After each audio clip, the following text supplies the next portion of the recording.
بسم اللہ الرحمن الرحیم۔ السلام علیکم۔ ایک مرتبہ حضرت سلطان محمود غزنوی نے ایاز سے یہ وعدہ کیا کہ میں تجھے اپنا لباس پہنا کر اپنی جگہ بٹھا دوں گا اور تیرا لباس پہن کر خود غلام کی جگہ لے لوں گا۔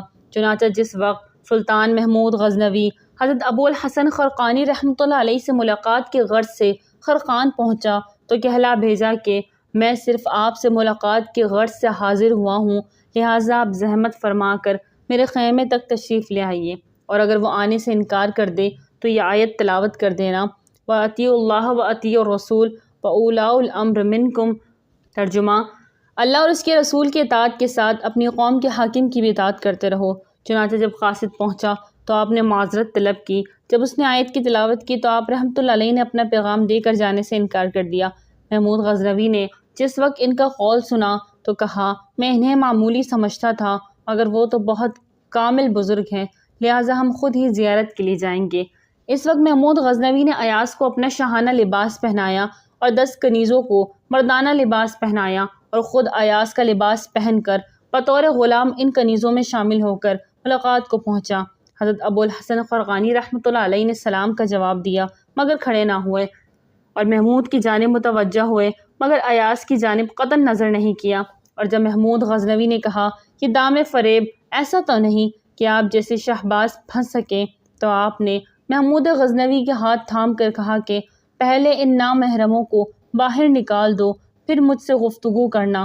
محمود غزنوی کے اشارے پر کنیزیں باہر گئیں اور محمود غزنوی نے آپ رحمۃ اللہ علیہ سے فرمائش کی کہ مجھے حضرت بایزید بسطامی رحمۃ اللہ علیہ کا کوئی واقعہ بیان کیجیے۔ آپ رحمۃ اللہ علیہ نے جواب دیا کہ بایزید بسطامی رحمۃ اللہ علیہ کا قول ہے کہ جس نے میری زیارت کی اس کو بدبختی سے نجات حاصل ہوگی۔ اس پر محمود غزنوی نے پوچھا کہ ان کا مرتبہ حضور صلی اللہ علیہ وسلم سے بھی بلند تھا کہ انہیں تو ابو جہل اور ابو لہب جیسے منکرین نے بھی دیکھا مگر ان کی بدبختی کم نہ ہو سکی۔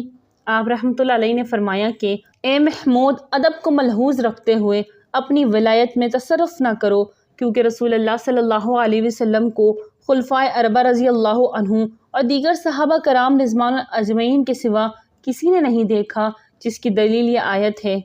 ترجمہ: یعنی یہ نبی آپ ان کو دیکھتے ہیں جو آپ کی جانب نظر کرتے ہیں، حالانکہ وہ آپ کو نہیں دیکھ سکتے۔ یہ سن کر محمود بہت ملحوظ ہوا۔ جب اس نے دعا کی درخواست کی تو آپ نے فرمایا، میں تو ہمیشہ مسلمان مردوں اور عورتوں کی مغفرت کی دعا کرتا ہوں۔ پھر جب محمود نے اپنے لیے دعا کی درخواست کی تو فرمایا، اے محمود جا، تیری عاقبت محمود ہو۔ پھر جب محمود غزنوی نے ایک اشرفیوں کا توڑا پیش کرنا چاہا تو آپ نے اسے آگے جو کہ خشک روٹی رکھی جو محمود کے حلق میں نہ اتری تو فرمایا کہ شاید یہ نوالا تمہارے حلق میں اٹکتا ہے۔ محمود نے کہا ہاں، تو فرمایا تم چاہتے ہو یہ اشرفیہ میرے حلق میں اٹک جائے، لہٰذا ان کو واپس لے لو۔ پھر محمود نے خواہش کی کہ مجھ کو بطور تبرک کوئی چیز دیجیے۔ آپ نے اسے اپنا پیراہن دے دیا۔ محمود رخصت ہوئے۔ کہا، حضور آپ کی خانقاہ بہت خوبصورت ہے۔ آپ رحمۃ اللہ علیہ نے سن کر فرمایا، خدا نے تمہیں ان وسیع و عریض سلطنت دی ہے، پھر بھی تمہارے اندر طمع باقی ہے اور اس جھونپڑی کے خواہش مند ہو۔ یہ سن کر محمود غزنوی کو بے حد ندامت ہوئی۔ جب وہ جانے کے لیے اٹھا تو آپ تعظیم کے لیے کھڑے ہو گئے۔ اس پر محمود غزنوی نے پوچھا کہ میری آمد کے وقت آپ نے تعظیم نہیں کی، پھر اب کیوں کھڑے ہو گئے؟ آپ نے جواب دیا، اس وقت تمہارے اندر شاہی تکبر تھا اور میرا امتحان لینے آئے تھے، اور اب عاجز و درویشی کے حال میں واپس جا رہے ہو اور خورشید فقیر تمہاری پیشانی پر رخشندہ ہے۔